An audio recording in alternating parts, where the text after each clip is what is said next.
Hello everybody, I'm Don Counts. Welcome into Fayetteville Public Utilities Channel 6. Today we are coming to you live from the Emergency Management Office with my friend Mr. Mike Hall. How you doing, brother? Fine, man. How you? Good to see you. Good to see you. This man here's not far from retirement on the last few days of working here. Well, let's see. Got about 35 left. 35 days. Yeah. All right. Well, let's talk a little bit about yourself and what got you here. Let's start. Where did you grow up? I'm a native Lincoln County, born in Fayetteville Hospital, Oh. raised in Delrose. Lived there all my life. Still live there. And you just grew up over there, and then what did you decide you wanted to do when you was growing Well, up? you know, I graduated Boones Hill High School in 1966. The Lincoln County Schools had just started a VOTEC program about 4 years before I graduated, and I was fortunate enough to get into that program the last 2 years I was in school under Marshall Alexander down in the old building where Hands of Mercy's at now. Oh, okay. And got a trade, took a trade in machine shop. And I worked for Hayes International Corporation in Huntsville in the old Hick building that burnt. And I also worked for Brown Engineering. From there, I went to S&M Manufacturing Company out here on the highway. And that's Serban for people who might not know. Yeah, sure. The world's best maker of shirt waist dresses, I guess, at the time.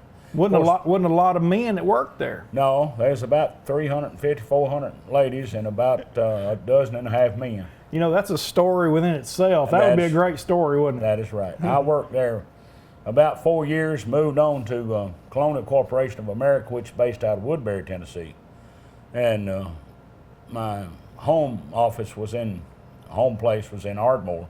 But we had 36 plants in the southeast and 8 offshore, and I worked in all of them. What were you doing? Over a period of 20 years. General maintenance, air conditioning, heating, building maintenance, and sewing machine. Wow. I am a certified commercial sewing machine fella. And How'd you learn that? Just pick it up on the job or just know just picked it up on the job. Wow. And still do it to this day? Still do it till this day. You can't forget that. You don't want to forget that. No, it's I got pretty rusty at it after 25 years of emergency management, but I've been working on a few machines off and on over the years, and sewed patches on and all this stuff for the Lincoln County Fire Department over the years. Yeah. And kept doing that, and I got a few machines of my own, and probably gonna do a little bit more of that once I retire. I might work on a few commercial sewing machines, but don't want to do anything 5 days a week. You know, this job you've had is a 24-hour-a-day job since 1991, I think. The Lincoln County Volunteer Fire Department started me out in Delrose as a volunteer in 1984. Wow. And this job came open in 1991, and I'm sure that some of you all remember the great flood. We had 2 500-year floods back to back, one in December of 90 and the other one in January 91. They welcomed you to the job. And I was a welcome new employee of theirs. Wow. Anyhow, we have been working on emergency management stuff, and the Lincoln County Volunteer Fire Department, of course, the County Commission appointed me the volunteer fire chief April of 15th, 1991, and I've been that ever since. And but there was 2 desks, 4 filing cabinets, a typewriter, and 2 telephones in this office when I came here. Wow. And this office here might tell people where it's located and what it was. What was it before? This office is located at 312 West Market Street, was the old lower grade school for African American school. Oh, so this was a school. Yes, and then they put a daycare in here a while, and then emergency management moved here. They was more of an entity of Fayetteville when back in the early days. It was called the Old Civil Defense. I think Robert Strope might have been the director when it moved down here in this building, and then Roy Kite took the wings over and was here until 1991, and then I took it. But it's been in this building ever since I've been here. So at that time, it was called Civil Defense. Right, and there was a they had a rescue squad, but it was later on. The first Civil Defense fell out of the nuclear things. Whenever there used to be signs all over town, fallout shelters. Well, all of the Civil Defense fell out. They was a 200 Army bed hospital in this community back in the early 60s. And then after that, they started the Auxiliary Police Department. And I think the City of Fayetteville Fire Department was volunteer at that time. Wow. Anyhow, it evolved over the years, and in 1988 or 89, they changed the name to Fayetteville Lincoln County Emergency Management. Oh, okay. And then in 1992 or 3, the City of Fayetteville dropped their funding, and the county picked it up all together, and it became Lincoln County Emergency Management, and that's been that since. And we've been just pecking along, trying to make things better. We had no notification. There was a TV in this in the front room, and back then we depended on the radar from local TV stations for our warning during severe weather. Well, we found out mighty quick.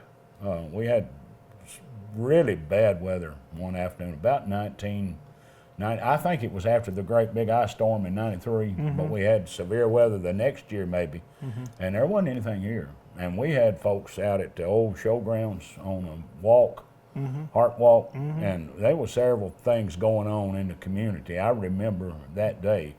And the county mayor then, which was Jerry Mansfield, we were sitting right here. Me and him were sitting right here watching that TV, sitting over on the wall.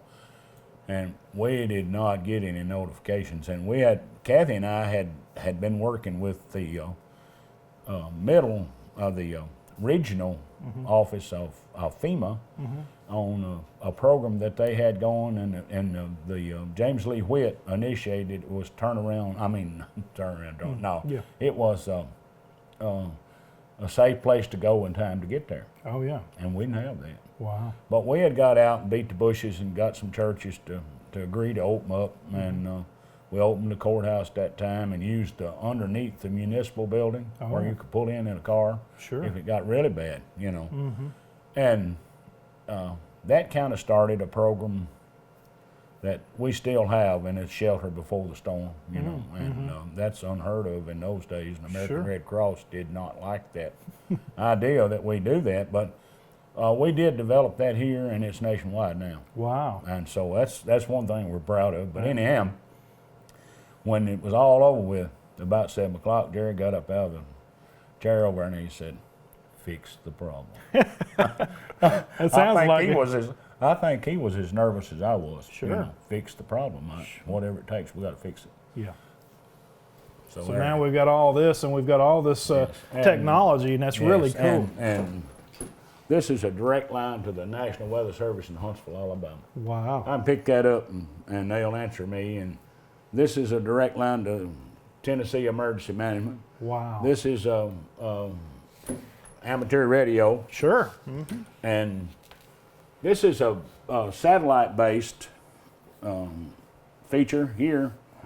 You see on there, it's got a map, and it's got those counties. Our counties will light up in those colors, whatever the problem is. And then we got the product here, tells us what it is, and we got about a 3-minute delayed radar, and this is all the different products that's on it already this morning that they're putting on there. I can bring any of the stuff that's going on around the county. This shows us it's working, and this shows us that the other part of it's working, which is the part that does the notification. Right. But this come through Project Impact. This county and city was awarded in about 1998. Project Impact grant was about $670,000. Wow. And our projects we were able to to buy 10 tornado sirens. 5 went in the city and 5 went in the county schools around where the county schools were at. And this system we got free. They give us this system. We also at that time had another system that there were 4 weather stations in the county, and if a vortex, if vortex passed within 5 miles of any one of those, it would set this machine off. You'd know they were out there. Wow. And then the sirens were set off. Well, they kind of new technology has done away with that. And this machine here, if there's something happens that nobody's available at 911, nobody's available at emergency management, and a tornado is pressing down in Lincoln County, this thing will set them off. Wow. When it comes in at Lincoln County, it's under a tornado warning. Mm-hmm. If you don't set the sirens off, this thing will. Wow. So anyhow, so you can set them off yourself. and yes, But and we this do will- that. yeah. We do that. And we do that. This is real-time radar.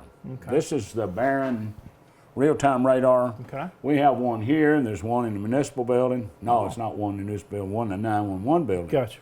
And we use those, and now the new 911 center course come into effect 2001. This is the backup PSAP for if they get knocked out. Okay, so This is a standalone system. so if we lost the 911, 911 would come Would here. come here, yes. Wow. That's- And they have done that. Oh. They worked out of this office about a week when we were moving them from over here up there. And that's a story too, a great story. The 911 center would be something I would like to cover because this is underground, and you helped develop this. Yes, and what I'm proud of is the 911 center now has the capabilities that I have here. Sure. We have the direct feed to the National Weather Service up there. We have this system up there, and we also have live radar. Sure. And we got a radio out in the room, so we can move. Kathy and I can get in the vehicle, go to 911, sit down, and operate just like we do here. Well, that's good. Let's talk about Kathy. She's been with you how long? Kathy Hovis. 25 years. 25 years. Kathy Hovis been here. She's your partner. You can spin around there and show Kathy right quick there as we talk about her. She's been with you for a long time. I came to work in April, and knowing that there just wasn't anything here Sure. for us to build on. And they were sending me to school about a week or 2 weeks out of the month. You know, I was gone.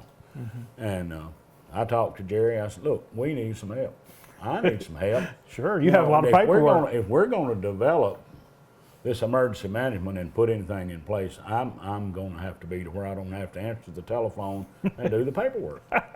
So he said, well, hire somebody. So I had gotten to know Kathy, and she was needing a job.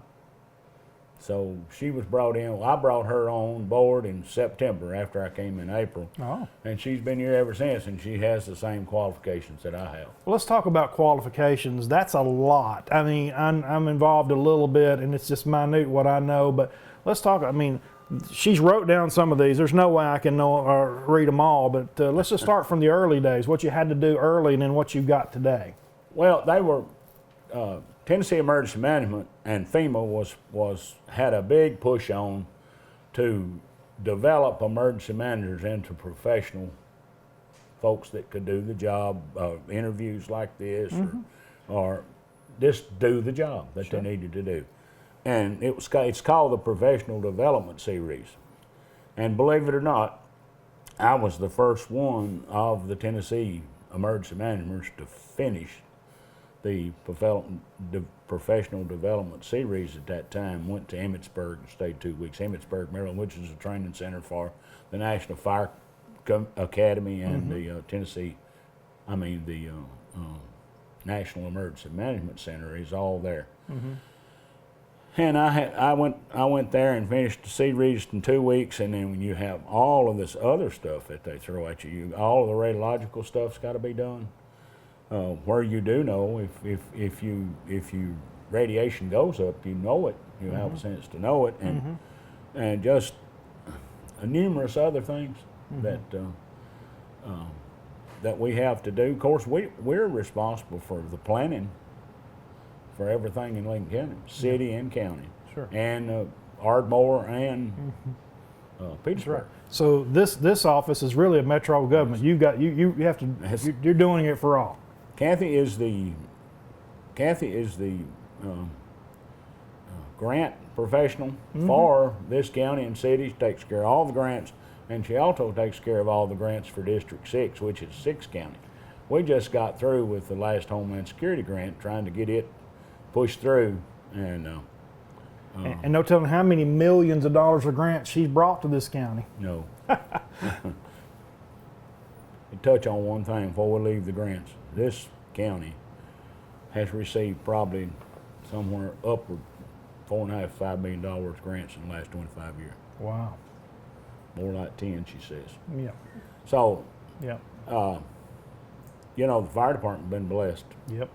Fire department's probably come forward 75 years Oh yeah. since I came here. Talk about how the fire departments were when you first started and what kind of equipment that y'all had in 1984 to In 1984, the first truck that we ever bought that was even recognized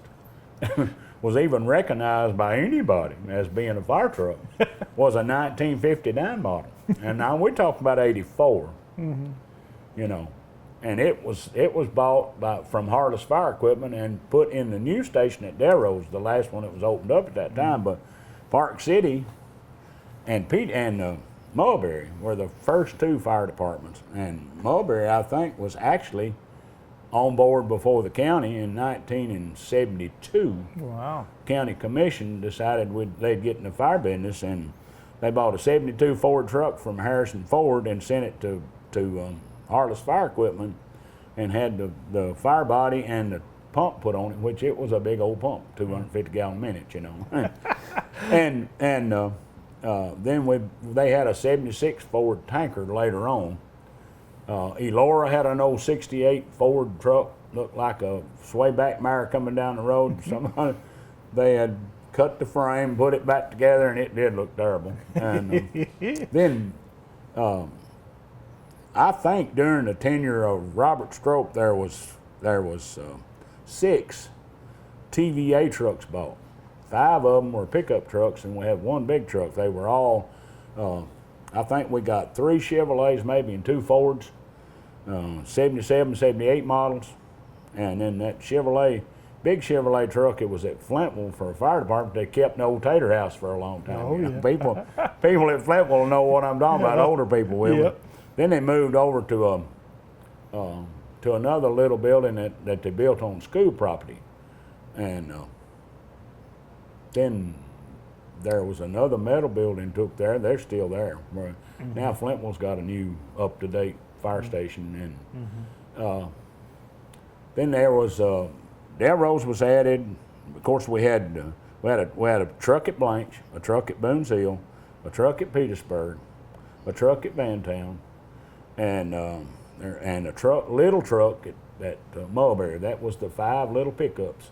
And then we had the big truck at Flintville, and they were all TVA trucks, and they cost the county $1 a piece, by the way.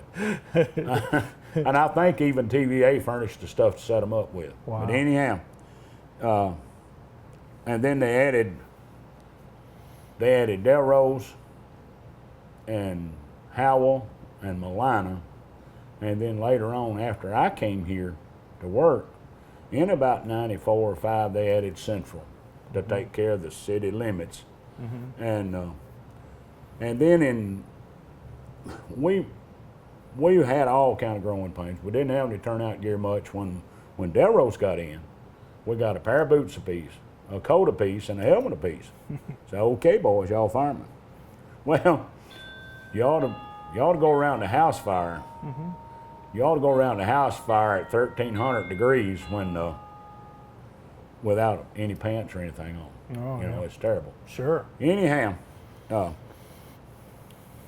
through all of that, we finally got the county commission to appropriate $20,000 to help us buy some trucks to upgrade some. Firemen started getting training in '91. We had the first fire school, $11 a head, Wow. and they had it at Petersburg and Blanche.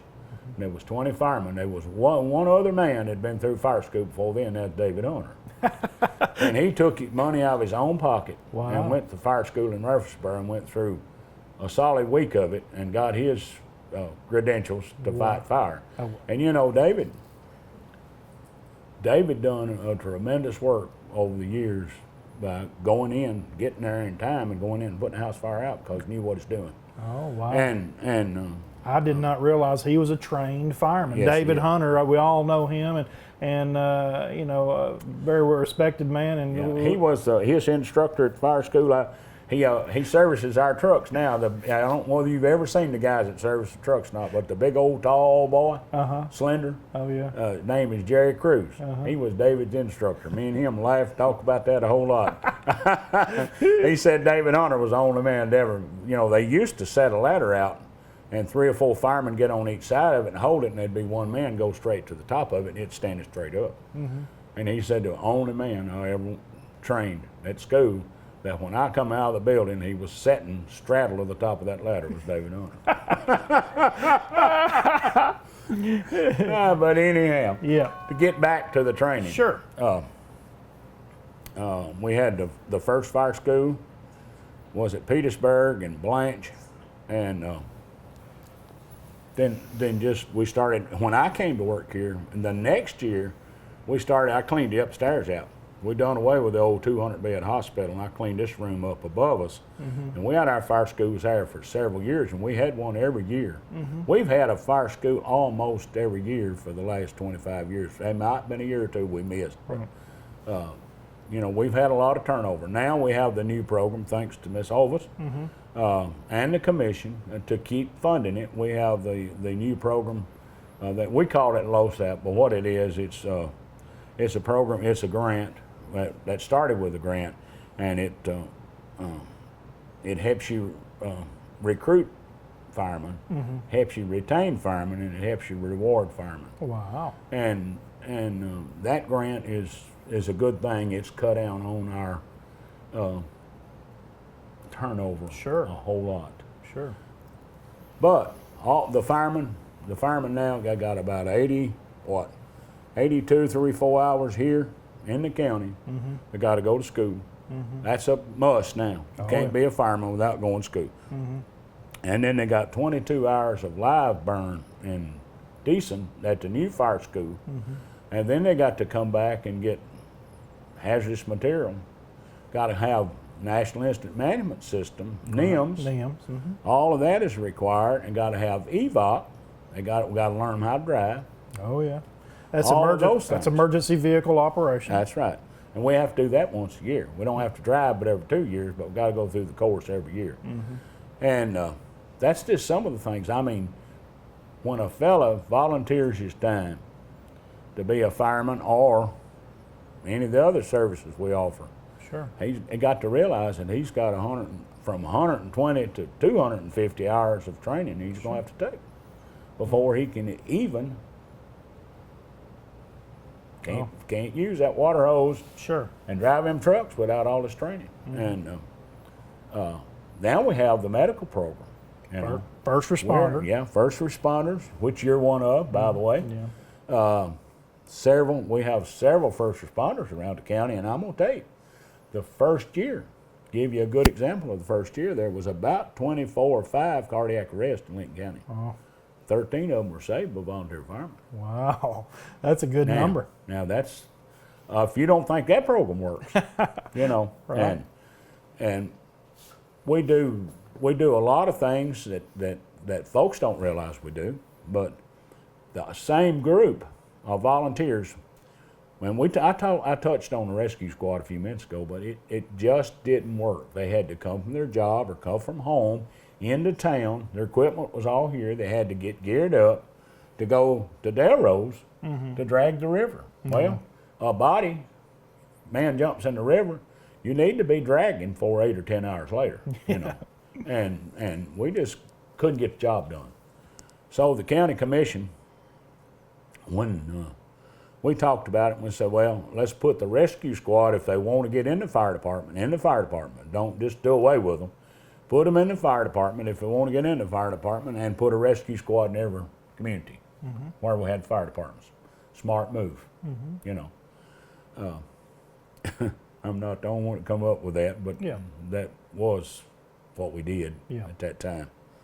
And then we got some training. You know, we had several classes on training for tracking and looking for folks that's lost, and all of that kind of training went in, and the fire department was bought right into it because they knew that was a thing and it would help their community, and we get calls all the time for folks being lost.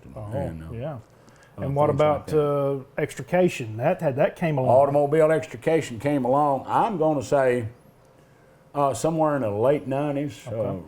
Mr. Robert Eady was chairman of the fire committee, and he and I went to several counties around about us that were doing extrication at that time, looked at their tools.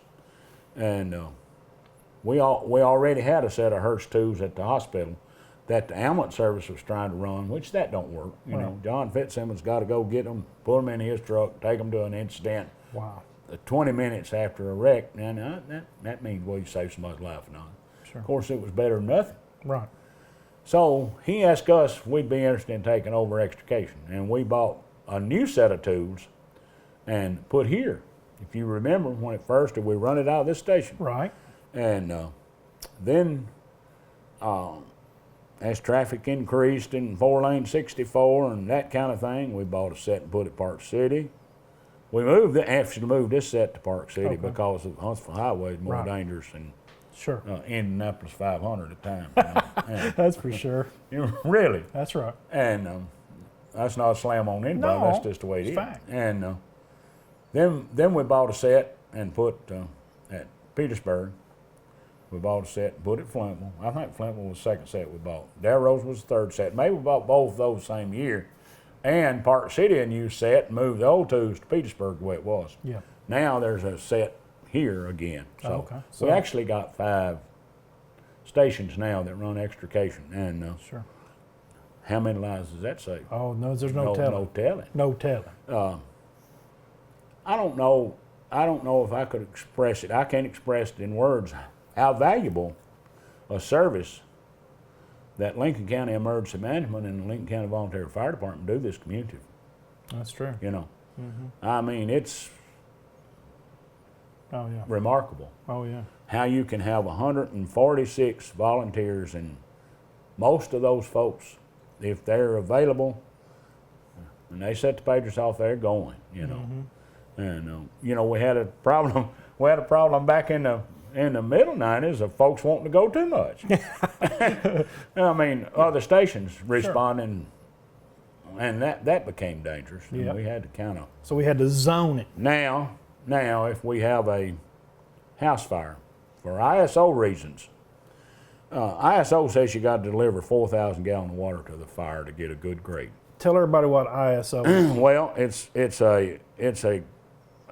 it grades the fire departments and sets the counties and the cities around us, sets their coverage as far as what they're going to have to pay on homeowners insurance. Okay. And those go from 10 to a 1.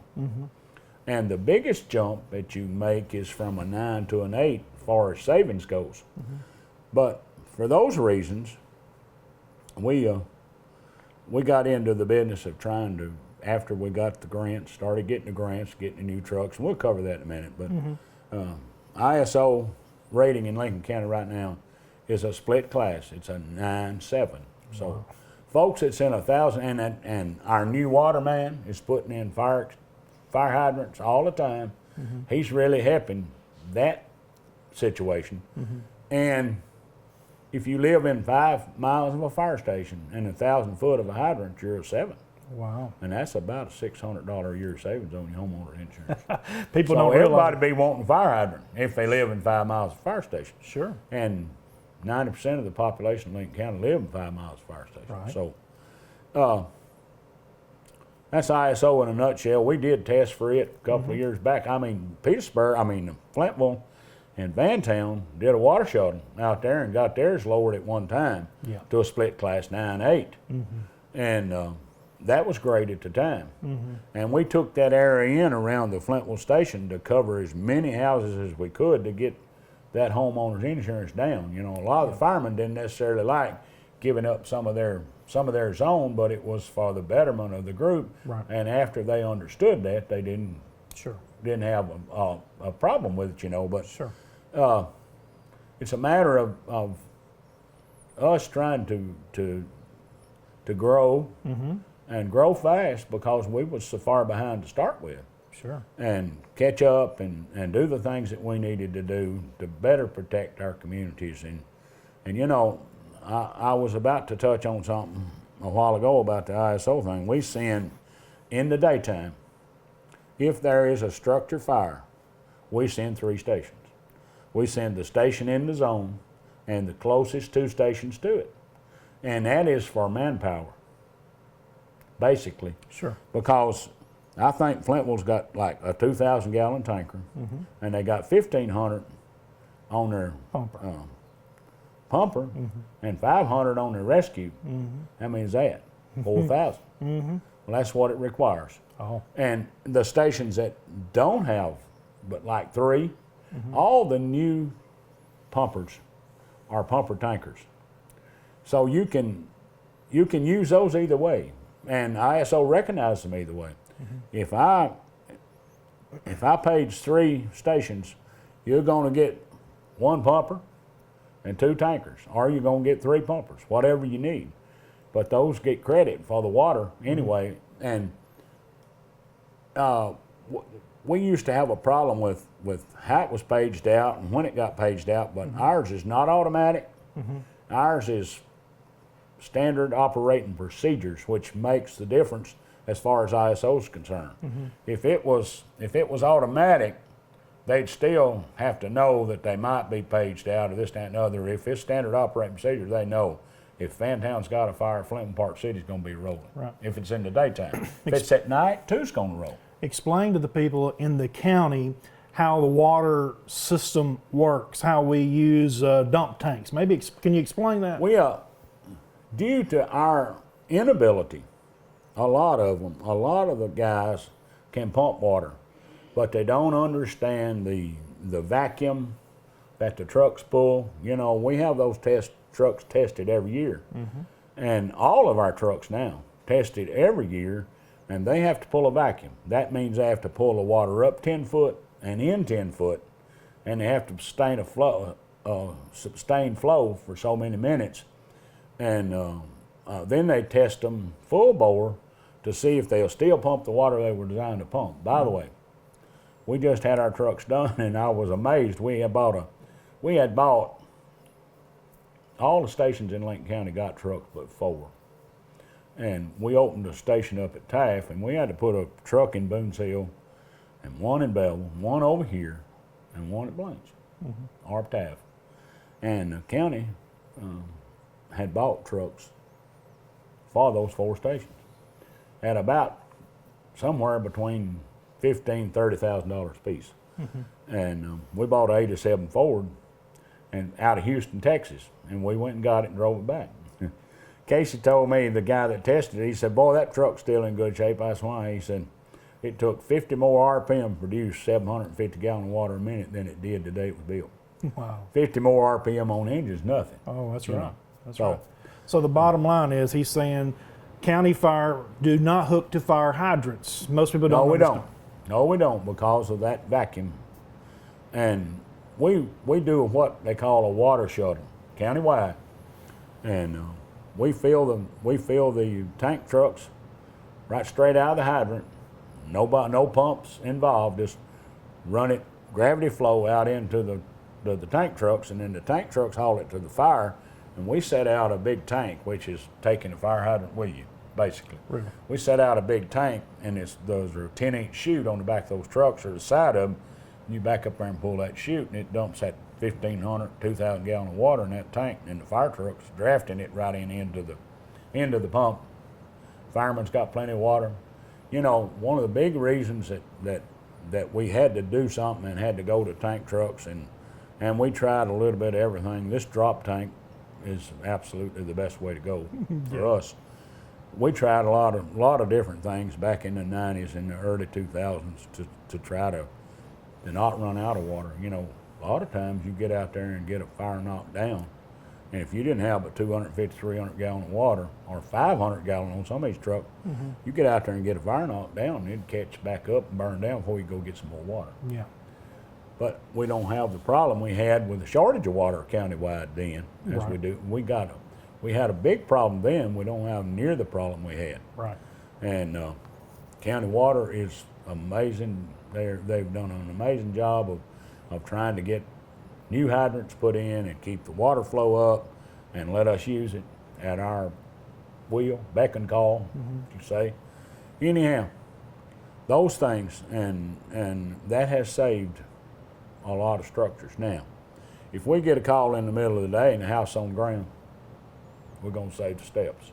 Yeah. You know, that's just the way it is. That's the way it is. If we get a call, Kenneth Smith, which is an old fireman that's gone now, he and I and another fireman that was the only fireman that was at Blanche drove this truck to Coldwater and put a house out one day and the folks still living in it. But you know what they done? When they come out, to shut all doors and windows. Oh. Wow. That was smart. Didn't give the fire air. We And don't want to when we give the got fire. there, when we got there, it was in a smoldering state. We opened the back door and crawled down the hall and opened the door to the dryer and washing machine, put it out. Went up in the attic, put 2 or 3, 4 tube fours out, and that's it. Had very little water down. Probably didn't take over 50 gallons, put it out when we got there. Yeah. And, you know, that's one thing that the continued training does. It learns you to know what kind of smoke is coming up, what you may have, what kind of fire it may be, what may be involved in the fire, all of those things, just from the smoke, if you have that training to read smoke. And that'll tell you a whole lot of stuff about a fire. But we're just so much better equipped. We got full turnout gear, and it, by the way, it's brand new. We got up-to-date air packs that we're working on trying to start replacing them, because these air packs was bought on the first, second grant, and we bought 88, I believe, at the time, 4 for every truck we had. And we bought some for the hazmat unit and that since, but folks, it's going to go in a house fire. It's got good protection. They've got full turnout gear and air packs. And trained. They have a better shot at putting a house out than we had back in the early days. You know? Yeah. For sure. I know personally, I've been to 2 or 3 house fires in our community when I first got on in the late 80s and lost them because couldn't get in. It was just so hot. Yep. We didn't have the proper gear to get in them. I went in the back door of a little house, Del Rose, that burned up finally, and knocked the back end of it down, but I like to burn myself up doing it. Oh, yeah. And, you know, I had to back out Yeah. and let it go. Yeah. But anyhow, those kind of things is things that you work and get grants. And this county, when after the Twin Towers and Homeland Security come in to being, 9/11. 9/11, and the firefighter grant program began. And by the way, all these grants are competition grants. So if you get a grant, you know you was in worse shape than somebody else. Well, let me tell you, we got 9 new fire trucks. What does that tell you? Wow. We got 9 new fire trucks in this county. That's amazing. Most people don't know that. How many fire trucks we have in the county total? We got 45 vehicles now. Wow. Yes, we had how many fire about stations? 16 when I came here. How many fire stations? 14. And 146 firemen. We've got 2 stations that's manned by the same group of people. Oh, okay. The one in Howell, because of the membership, we have a lack of membership. Right. This station over here has got about 16 members, and they run out of the Howell station. And they're, by the way, it's Class A pumper in Howell. Oh, You know, wow. that was unheard of back in those days. Sure. And in Blanche Station, they got about 16 members, and they run out of Taft too. Okay. But we have 14 stations. Wow. And every station but Elora, I believe maybe Elora and Mulberry is the only 2 that don't have 3 trucks. Wow. And Elora's got a pumper tanker. And, you know, that community just bought a 1997 Chevrolet rescue vehicle, which is super because it's built for wildland firefighting. Wow. And this county needed a truck like that. Sure. And then Flintville and Vantown both just replaced their mini pumpers this year. Of course, you're aware of that. Yeah. And Delrose's got a mini pumper, and that they bought, and then Boone's Hill's got one. Melina's got one at Deer Valley, donated, by the way. Wow. And I thought that was a mighty kind of them. Very nice. But all the rest of them, you know, Park City's got a new one they bought in 2007. Well, I mean, our trucks are all the trucks basically are 2003 forward except 3 or 4, and that's 3 or 4 pumpers. We bought a pumper at Boone's Hill, a Class A pumper. That's the only pumper that we have that's like the city trucks. They're walk-through, you call them. All the control panel and all's up on the truck instead of down on the side. And we bought that truck. I bought that truck at a really good price out of Onalaska, Texas. Wow. And county paid $30,000 for it, and it had 4,200 miles on it. Wow. So, got a good buy there, and we bought one out of Paris Island, South Carolina, which is Hal. Sure. And truck it, pump truck with Blanche and Taff is a 87 model. And then Belleville and Central's got 2 sister trucks that we bought for one money at Brandy Mountain. Wow. And the old boy used to be on the county fire department that owns that place. Oh, wow. And he bought these 2 trucks, must have got them at a bargain because I called him, seen them online, called him, talked to him about him. And he said, yeah, I got 2 down here. I was asking $45,000 a piece for it, but he said, I tell you what, if you want both them trucks, bring me $45,000. I said, well, I'll be down there in a few minutes.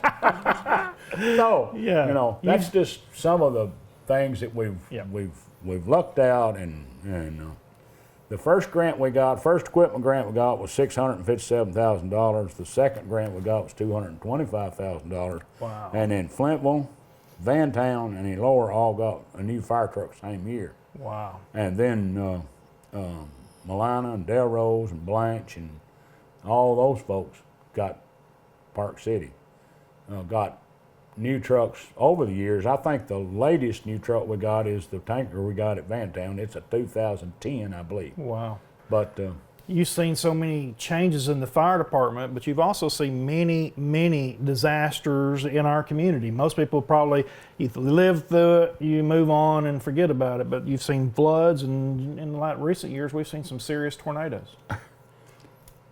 when I was younger and could do a whole lot more than I do now, I have stayed at this office as much as 40 hours and not go home.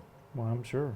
At a time, all day and all night, and get a nap. You know, well, one of the commissioners we had one time said, "Why you got this couch and recliner in here?" I said, "I tell you what you do. next time we have a winter storm, you come up here and you'll find out. I won't have to tell you. You just come on up here and you'll find out." Yeah. You know, you can't sit up in that chair 40 hours. No. No. And if you coordinate that, and at that time, we were hauling multi nurses and doctors to the hospital every year when it snowed. And there's another thing. And you still do that. Yeah, we still do a little of it. But two-wheel front cars with front-wheel drive and four-wheel trucks are so available now. Yeah. That it's about done away with that. I understand. But I still hauled some of this last year. It didn't haul many, but I hauled 6 or 8. Yeah.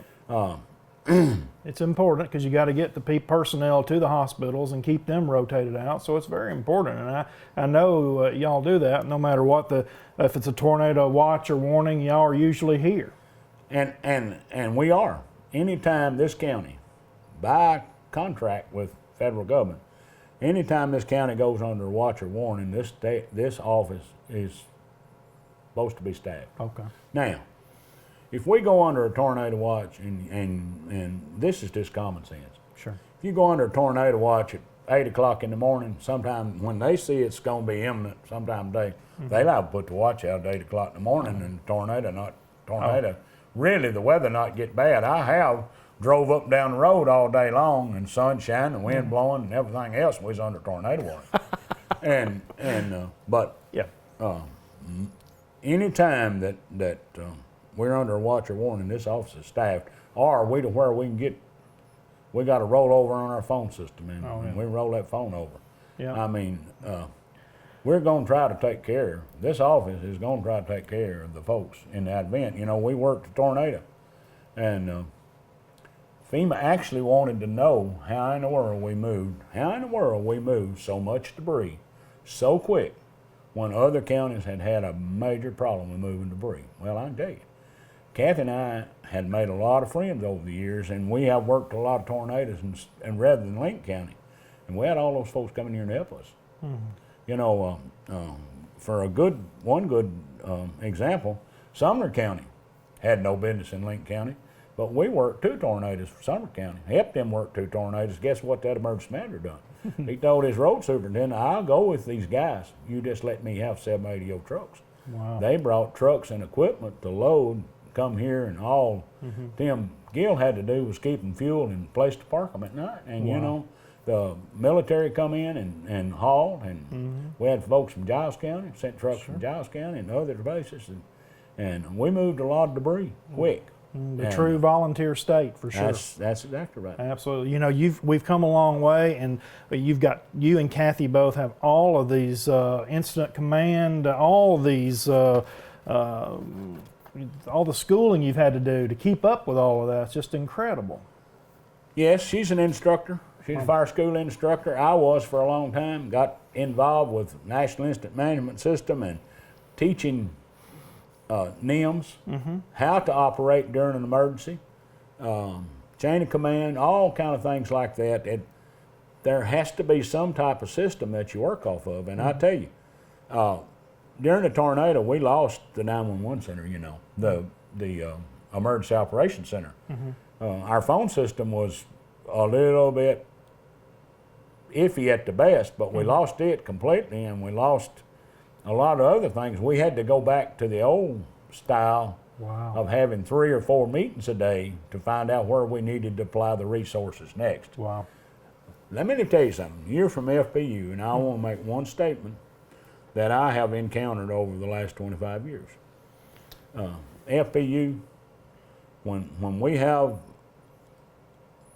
bad weather, lights go out, lights get blowed out, or whatever, ice storms, or whatever, buddy, I'm telling you, they put forth an effort to take care of their customers. And I appreciate that. Appreciate that. Thank you for saying that. All right. We appreciate your service for all these years, and Thank we're you. going to miss you, and we wish you luck. Well, I plan on I'm not going to Del Rose and sit down in front of the TV. I'm going to do a little bit of work for some people that I've got acquainted with over the years here. I'm going to work for North Alabama a little bit, going back to them sewing machines again. Tell They about do have a stitching room in North Alabama. When they sell their turnout gear and stuff, they sew names and patches and stuff on station wear. And they have some machines they had bought from one of the apparel companies, and they can't get them fixed. So they said, "Mike, why don't you come down here and fix these machines?" I said, "Well, I will, but I ain't working 40 hours a week. I'm going to tell you that." Tell everybody about your family. I'm sure they're proud of you as well. Well, the bridge at Del Rose is Floyd Hall Memorial Bridge. I think you done I covered that. Yep. the coverage on that. I have. We had my dad and 6 of my brothers had 104 years military service, and Wow. of course now I've got 25 years of service to the county. Right. And I've got 4 sisters, and all their husbands, by the way, were in the service at one time or another. Most of them in Korea, but now I had an older brother that's died in 2001, had been in service 26 years, and he went through World War II, Korea and Vietnam. Wow. And I'm telling you, he was a tough old bird. Wow. But that's it in a nutshell. We're kin to the folks, some folks at Blanche and the McFerrins and Sure. all these people around the county, the mowers and this, that, and the other. Yeah. Well, But, we wish you luck. Thank you for your service, and thank you for all that you've done for the county. And hopefully, it's going to continue to grow and get better. And Well, I'm still going to help out if they need me. You know, okay. I'm going to stay on volunteer fire department Del Rose a while. Appreciate it. I'm not completely through yet. Appreciate it.